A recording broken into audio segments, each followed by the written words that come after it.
Good afternoon, everyone. It's afternoon, yes? Yeah, good. Welcome. We're so glad to have you here. I'm Eric Whitacre. I'm a composer and conductor. I'm joined with some astonishing and extraordinary people here standing behind me. But we'd like to begin our session today with the super extraordinary Afro Blue.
Yeah.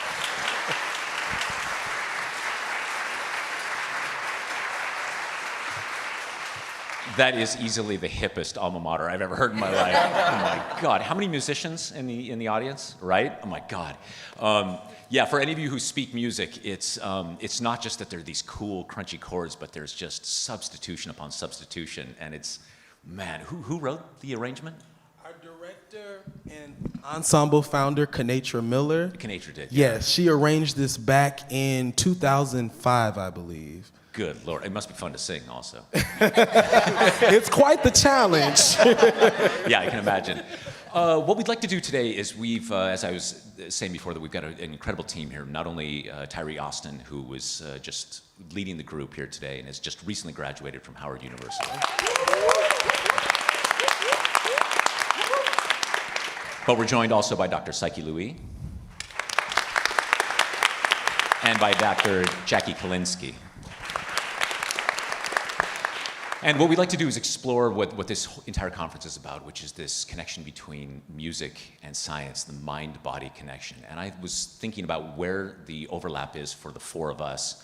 And for me, that begins and ends with breath, with breathing. Any of you who are musicians know that that's how we do all of this. And I was thinking, guys, can we just try an experiment? We didn't work out any of this. Can we just start the alma mater again, and I'll conduct you? Do you mind? What's our first pitch? Wait, is it on 4? What do you guys come in on? Yeah. Is it a pickup? Let's try. You ready? Against the eastern sky. Good, good. Let's try that again. Ready? We're against the eastern sky. Good. One more time. Ready? We're against the eastern sky. Good. What are the words exactly, Terry? Reared against the eastern sky. Reared against the eastern sky. Will you sing that with us, everybody? Everybody. Here we go. Reared. Reared against the eastern sky. Good. One more time. Ready? Reared against the eastern sky. Good. One more time. Ready? Reared against the eastern sky. Amazing. Now you can all put on your resumes that you have performed with Afro Blue. It's going to be the first line of my resume for sure. So what I wanted to illustrate there was not just this conducting business. I'm also a conductor, and I get asked often, what is it we do up there? The truth is not much. But actually what it comes from is very little of it has to do with these gestures that we're doing, and almost everything has to do with what I was talking about before, which is the breath, which is breathing. And it's not just that we're all singing at different tempos or we're singing different dynamics. Start that one more time. Ready? And we go. Good, let's stop right there. That single breath, I don't know if you can feel that it's happening in the room. There's terabytes of emotional information that are being communicated back and forth between all of us. This fast. I take a breath, and reflexively, each and every one of you takes that same breath with me. I find this endlessly magical. And basically, it's my entire life's work, is standing in front of groups of people and just breathing. And then they mirror the breath, and then we basically do this dance back and forth between breathing. And what I find so fascinating about this in the context of our talk today is that there is this obvious connection between breathing and wellness and the body. And I'm certain that there is a psychological and a sociological connection and this body connection too, Jackie, that we're going to talk about. And so I'm hoping that we can start there as a point of conversation. Afro Blue, if you don't mind having a seat, we're going to bring you back up in a little bit. Tyree, if you'll join me over here.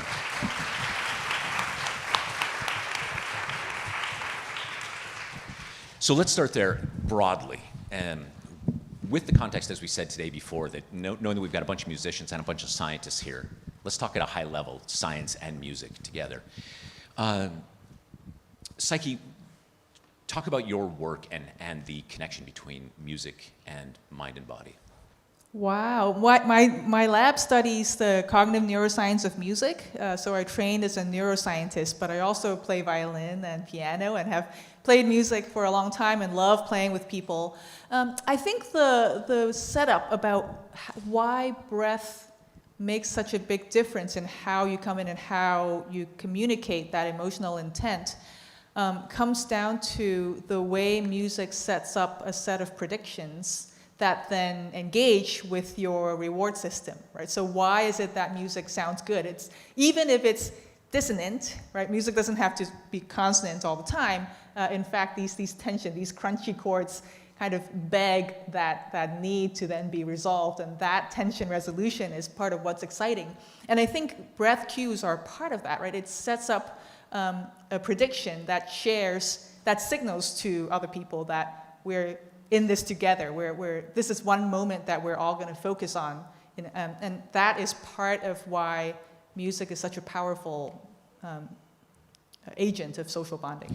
Not to get immediately into the weeds, but then does the brain then react chemically to that? It's called entrainment, isn't it? Do I have that right? Yeah. Entrainment, and it's entrainment of the auditory and the motor systems, and also entrainment of the auditory and the dopaminergic reward system. So as we know, dopamine is one of the neurotransmitters, the kind of chemical currencies of the central nervous system.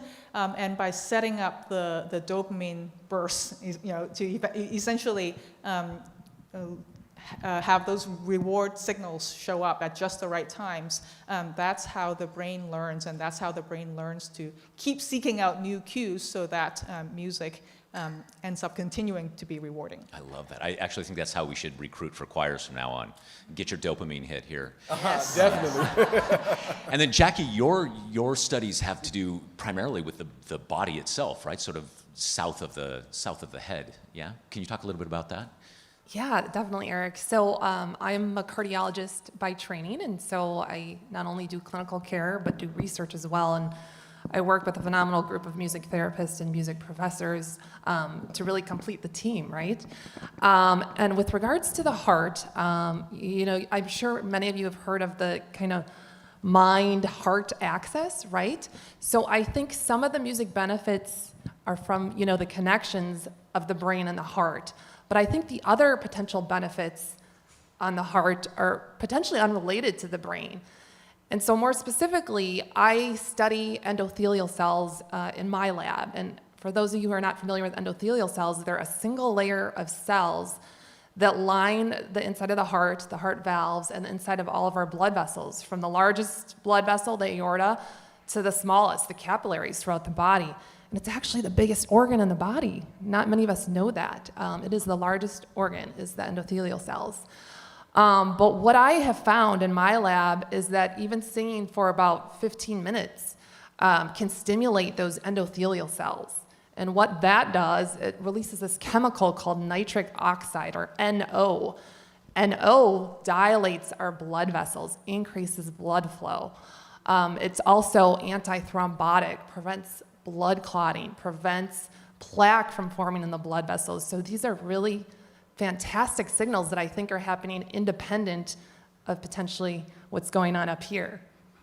It's unreal. It's extraordinary. It's obviously all of us in this room, we're literally preaching to the choir, right? We're all here because we know this to be the silver bullet. But when you hear it said so plainly and so clearly with hard evidence to back it up, it amazes me that not every person starts their day singing.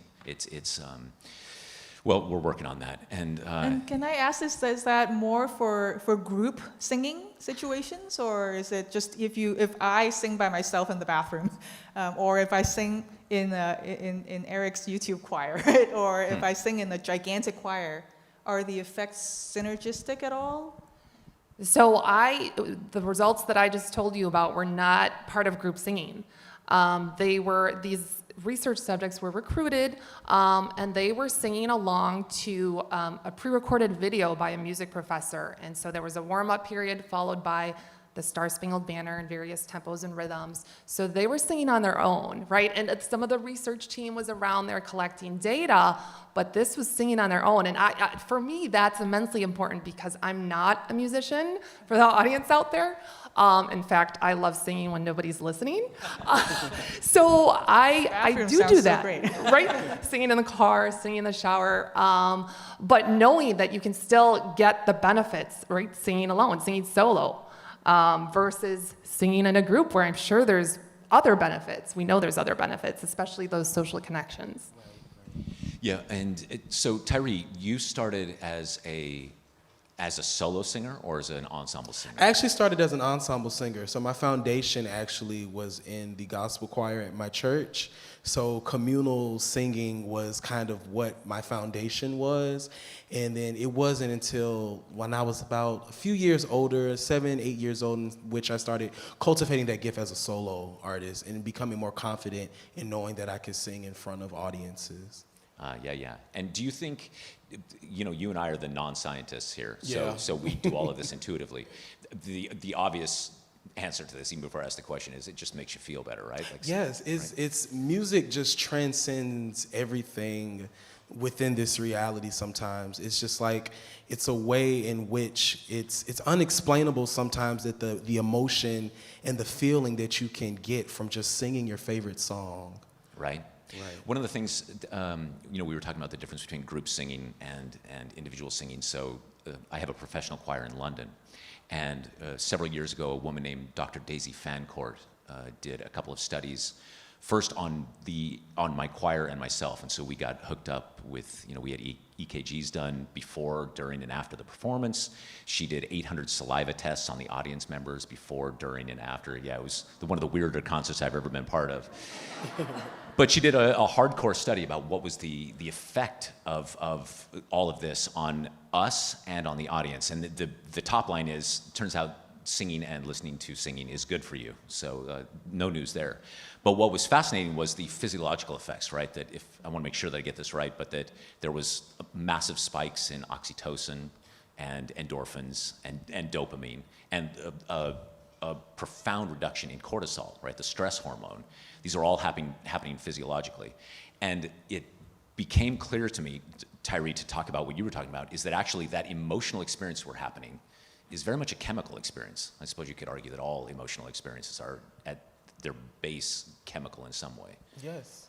I know sometimes even for me, there's like a physical feeling that I feel when I sing, or there's a certain portion or climax of a song that you can just physically feel it, like from your head to your toes. And so for you to say, that that's a chemical change is just so very true and evident that happens. Do you feel chills when you are I singing? do. Yeah. So yeah, chills is a very common phenomenon that happens for me. Sometimes I'll get like a jitter in like my lip, or I'll notice that my hands start getting a little like sweaty and shaky. And I just know that it's like a feeling of like that oxytocin and that dopamine really increasing. Yeah, there's one of my favorite studies compared a large choir versus a small choir singing. And I think it was after singing in a large choir or a small choir rehearsal. This is a bit diabolical. This is like experimental psychology in the lab.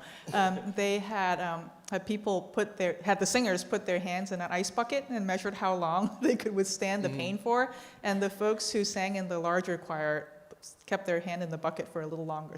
So this is attributable to the oxytocin, which is, mothers. Really? Yeah. Wow. So I mean that's.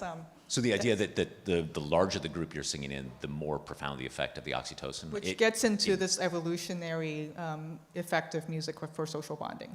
That it's evolved so that it could be. Yeah, that music is a co-evolved system that humans have invented, that our culture has invented to encourage social bonding.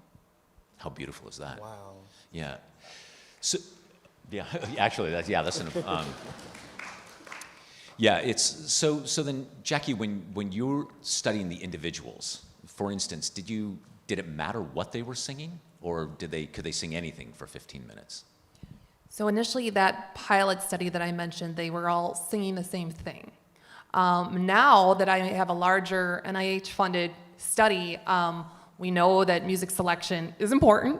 So now they get to select from multiple genres based on the age of the patients we're studying. We have pre-selected 40 plus songs, so they get to pick from those songs. And now it's a 30-minute intervention, so they do a 10-minute warm-up, and then 10 minutes of one song, repeating, and 10 minutes of another song. So it brings us to the question, how important is musical preference? I think a lot of us would say that it is important. However, last night there was a lot of improvisation, right? So I'm sure improvisation, the singing, is still beneficial. So perhaps preference is not as important. Is it simply the act of singing itself? Does preference matter? That's super interesting. Or is it preference, or is there actually something physiological about the music selection? Right. And right. as a composer, I'm endlessly looking for this answer. And for me, music isn't just a group of notes that you put down with hot chords and sounds nice. Actually, I always want there to be a much deeper meaning. I'm always looking for a communal experience. And I wrote a piece years ago called Lux Aurumque, which is Latin for light. I hear the choir geeks, yes! Which simply means light and gold in Latin. And the way that I constructed it is that the choir crescendos for 4 beats, and then decrescendos for 3, and then they rest. So sort of a swell.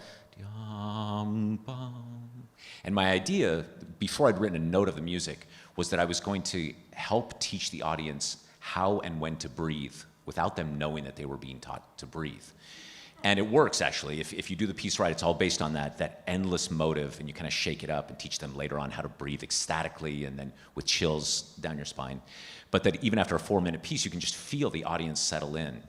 As a tiny side note, I wrote this never knowing that one day it would help me. I basically start every concert I do now with that piece so that I can settle in. As a conductor, it just helps me relax. But what we know now is that there's actual real science about this kind of breathing. Actually, I didn't quite get it right, that if you breathe in, say, for 4 and out for 10, or a certain count, right, that actually has a physiological effect on the body. Which also makes me think then about singing itself, that just the physical act of breathing, the mechanism of breathing, must be having a profound effect on the body. That's correct, right? Absolutely. And, there's evidence too that the tempo, right? The tempo of the music can impact physiology. For example, slower tempos tend to sync with the heart rate, like the resting heart rate of about 60 beats per minute. Faster tempos, the heart rate might go up. And in fact, faster tempo music makes us exercise longer and more vigorously, right? So when you add music to physical activity or exercise, we can exercise longer. Really? Yeah, music, and especially singing, is a mild form of physical activity, right? So, yeah, and so we have colleagues in our hallway at Northeastern University who study the effects of physical activity on brain and cognitive health. And they have this, again, diabolical exercise machine, where they make you run and run until you can't run anymore, and they measure the volume of expired gases, and from there they calculate your cardiovascular fitness, so the VO2 max. You're familiar with this. And what we've seen is that musically trained children have higher VO2 max, so more cardiorespiratory fitness. And that's, the musically trained children also have a better connected arcuate fasciculus, which is a major white matter pathway in the brain that's important for language and for vocabulary and related to academic achievement. So I think it's multiple pathways by which music and music training can help brain and bodily health. God, why isn't it core curriculum? I cannot understand why people just,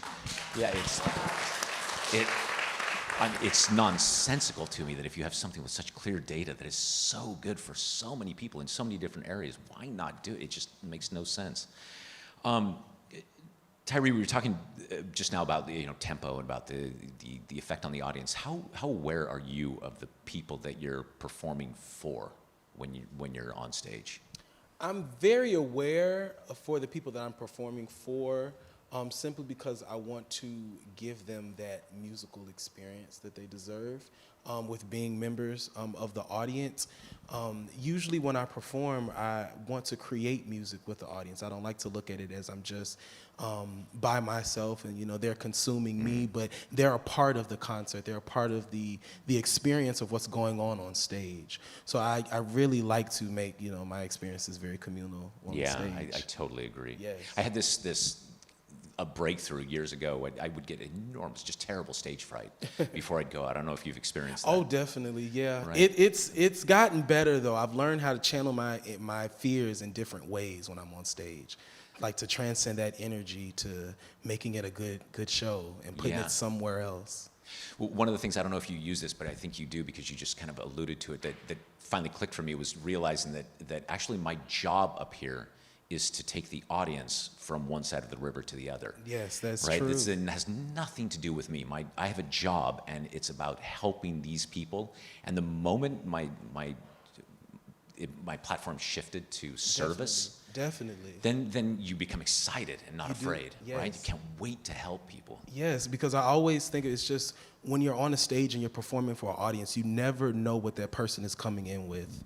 You never know what's on their mind, what kind of day they've been going through, what it is that they need just to say that they can make it one more day. So I love how you alluded to service. I really feel like we are servants when we serve the audience because they need music. They need ambassadors to help lead them to the next step throughout this life through music. Absolutely.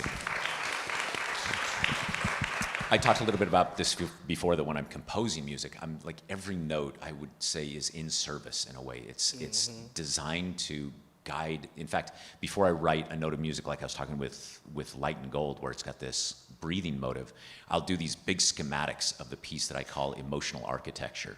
So I'll sort of draw the entire emotional journey that I'm hoping the performers and the audience go on before I write any of the notes themselves. It just gives me a really clear blueprint of what it is I'm trying to do on a deep level.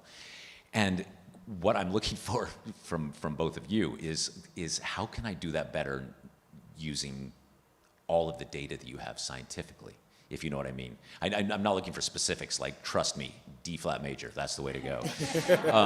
But more that, if, for instance, that's why I asked you, Jackie, is it certain specific music? And you said, actually, it's about preference. And that's interesting to me because I always think of Steve Jobs, who very famously said, well, you can't listen to what people want in a product because they don't know until you show it to them, right? So an artist is like, no, I'm going to lead this group of people this way.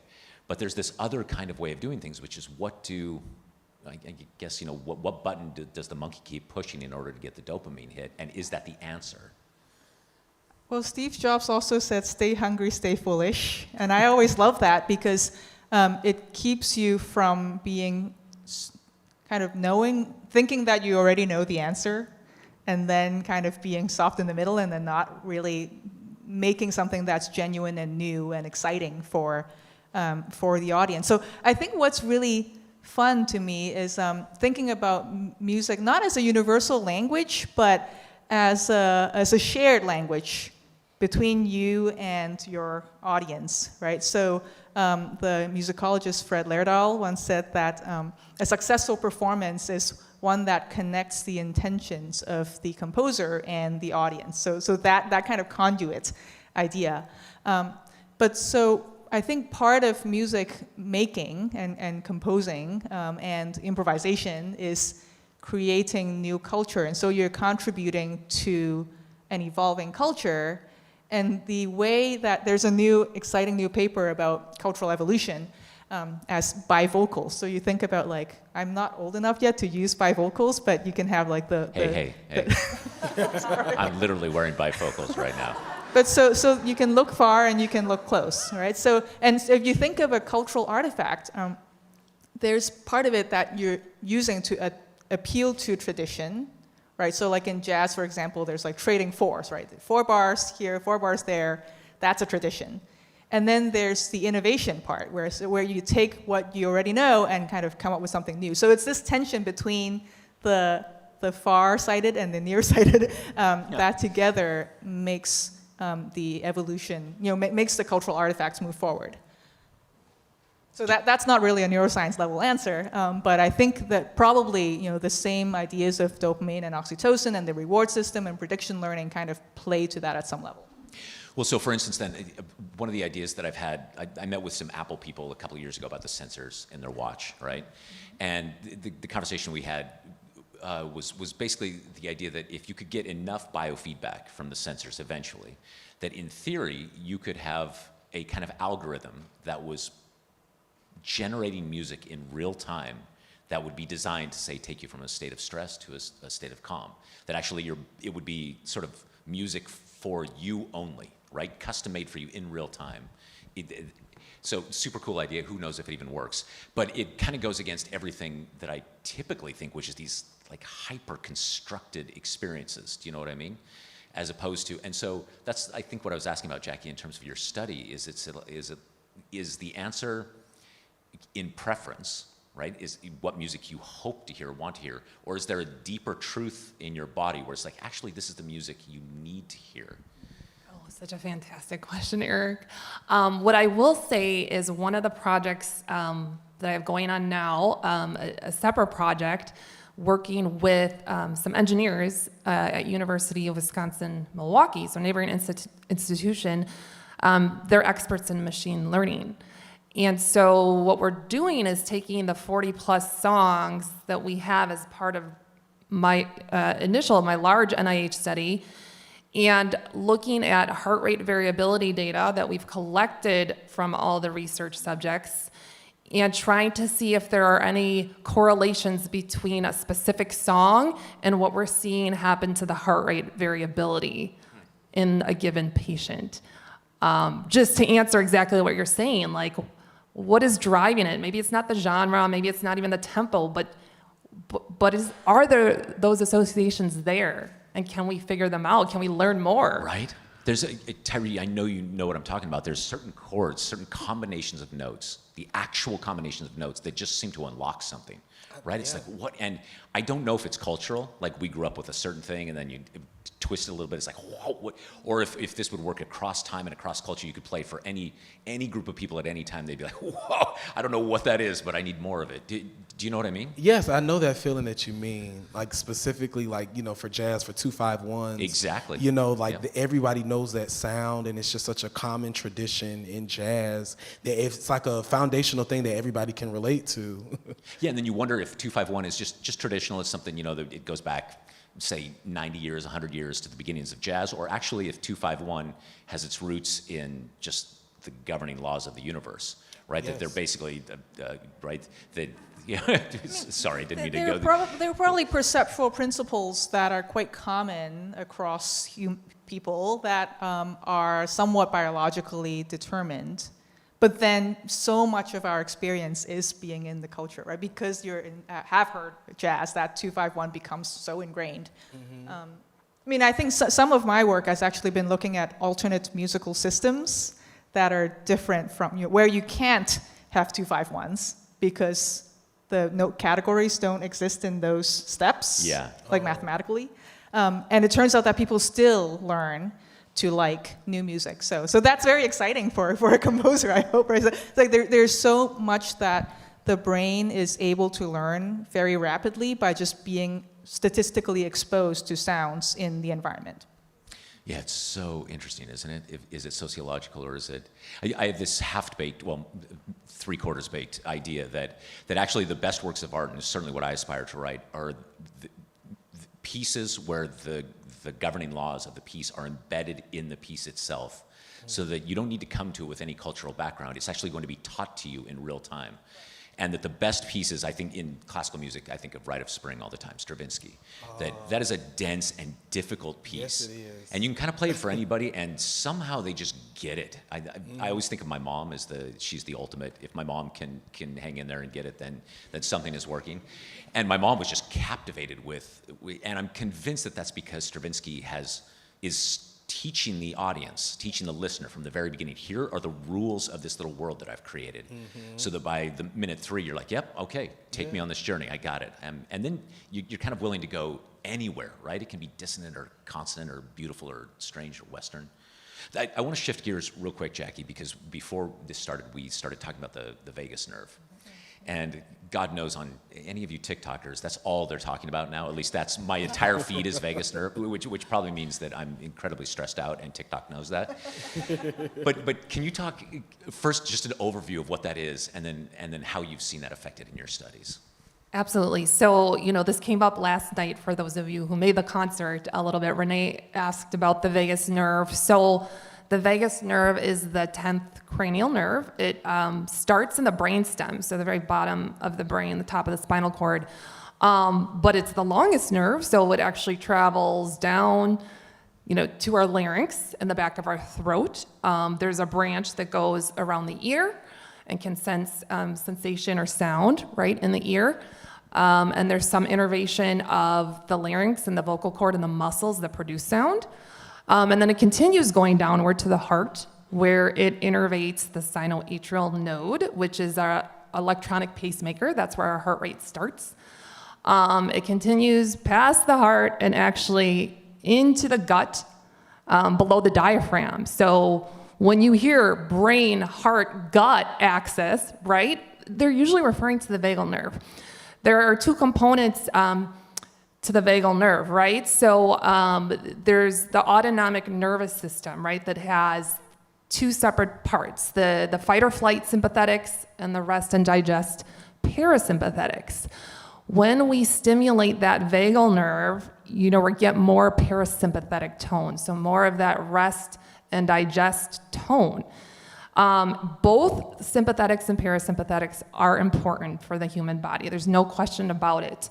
That stress response is needed in certain situations. But when there is too much sympathetic tone, there are health problems. One of those being heart failure, right? So kind of back to my cardiology. Heart failure patients have sympathetic overdrive.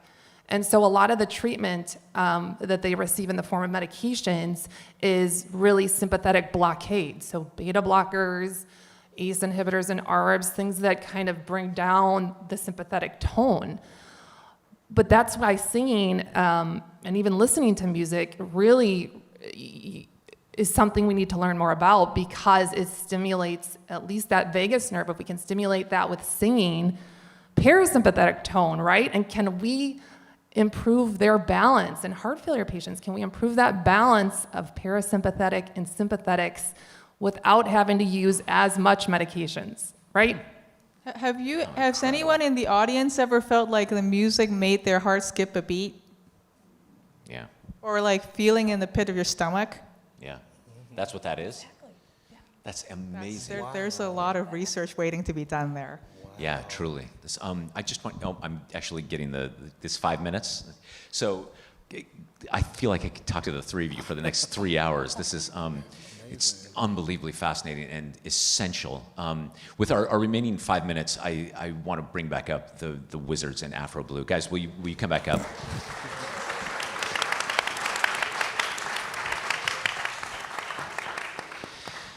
Tyree, so we've got a little special something here at the end, right? Yes, we do have a little special song. What are we going to do? So we're going to do a familiar tune that some of you all may know. It's a classic Bill Withers tune titled Lean On Me. It's a special Afro Blue arrangement that we've done. That's right. And Tyree, if I understand right, at some point you'll invite us to sing along? Is that Yes, yes, yes. I will invite you all to sing on. Okay, so gang, if you weren't singing the first time when we did that, now is the time to get Now's this your on chance to resume. redeem yourself. Before we finish here, I just wanted to thank all three of you. Just a fantastic conversation.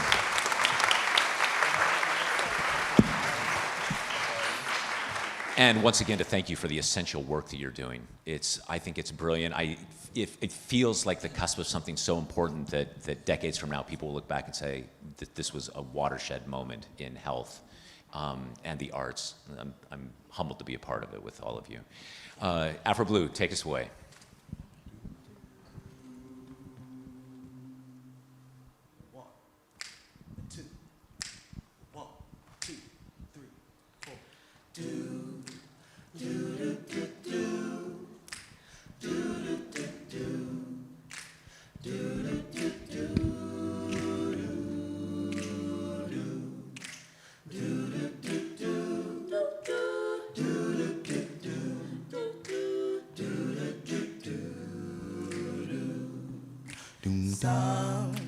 Sometimes in our lives, we all have pain, we all have sorrows, but if we are wise, we know that there's always tomorrow.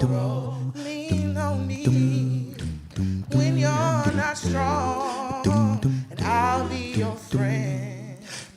I'll help you carry on, for it won't be long till I'm gonna need somebody to lean on. Please swallow your pride if I have things you need tomorrow. No one can feel those of your needs that you won't let show.